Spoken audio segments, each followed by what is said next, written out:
আসসালামু আলাইকুম রহমতুল্লাহ। কেমন আছেন সবাই? আমাদের আজকের এই ক্লাসটি অনেক গুরুত্বপূর্ণ হতে যাচ্ছে।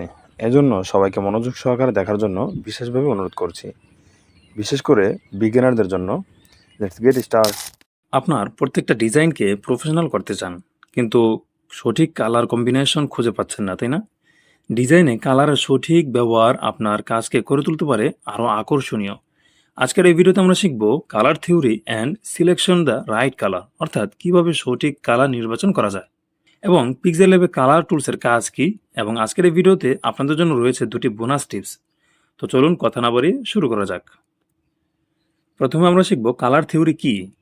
কালার থিওরি হলো এমন একটি কনসেপ্ট যা রঙের মধ্যে সম্পর্ক বোঝাতে সাহায্য করে। ডিজাইনাররা সাধারণত কালার হুইল ব্যবহার করে রঙের পারফেক্ট ম্যাচ খুঁজে নেন।